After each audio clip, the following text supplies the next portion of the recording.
For the seventh round in the race for the great prize, back across the pond to Montreal, where Nigel Mansell was reminded that when flying the Atlantic first class, a driver should turn down every second meal.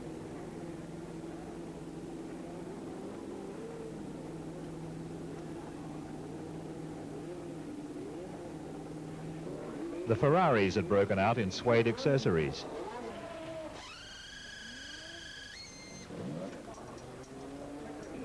The Brabhams had a sharky-looking new nose-mounted oil cooler. Piquet won the pole position, which was sort of standard, but what he really wanted was a victory, because Ascari's record of winning the World Championship one year and no point at all the next wasn't one that he wanted to equal. It wouldn't be understood in Brazil. Gordon Murray had designed the most powerful Grand Prix car ever seen, but the man sitting inside was becoming a bit anxious about whether it would ever stay in one piece. In the Williams pit, there was any amount of Japanese expertise, but Rosberg and Lafitte wanted to know when the car would steer straight. Frank Williams couldn't answer that question, so he talked about something else. Maybe, you know, the trick is, it could be a new... No, that's too late. Well, no, you could do a day 5.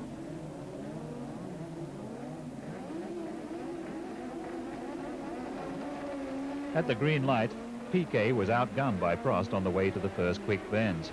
Behind them came De Angelis's Lotus, the two Ferraris, and then Mansell in the other Lotus, with Lauda back in his usual middle position. The engine of Prost's McLaren wasn't at its sharpest, but he looked pretty comfortable up at the front.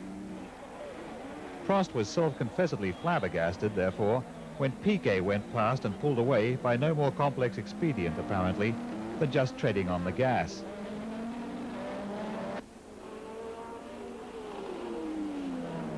It was a reminder that if the Brabham BMW could get some reliability to match its power, then the McLarens might still be required to step down.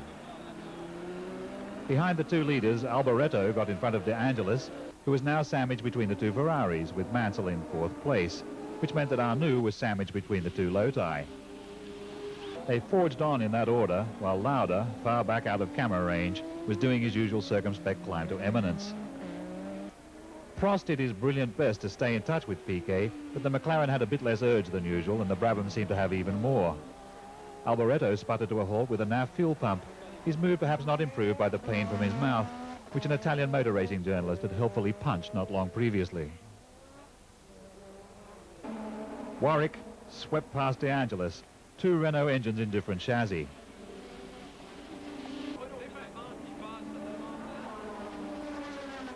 But Piquet was supreme. Prost was only just still in there. And Lauda was coming further into the picture. Now it was Arnoux' turn to go past De Angelis. Arnoux set off after Piquet and Prost, but they were a long way away and his tyres weren't up to it.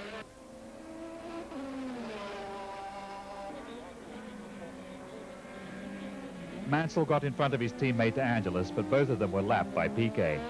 Meanwhile, Lauda had caught right up with Prost, whose engine was definitely off song. So despite the presence of the lapped Loti, it was really Piquet leading from the McLaren duo, with Lauda ahead of Prost.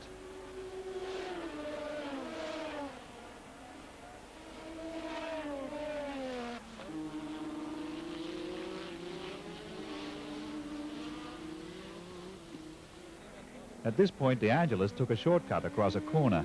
This was a bold tactic, but very nearly removed Lauda from the race. Lauda recovered, but it must have been a shock.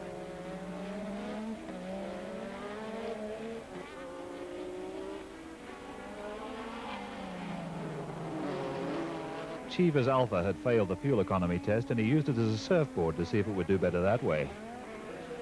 Piquet, having led for 70 laps from flag to flag, came home to the 9 points he deserved, with nothing broken this time except a hoodoo.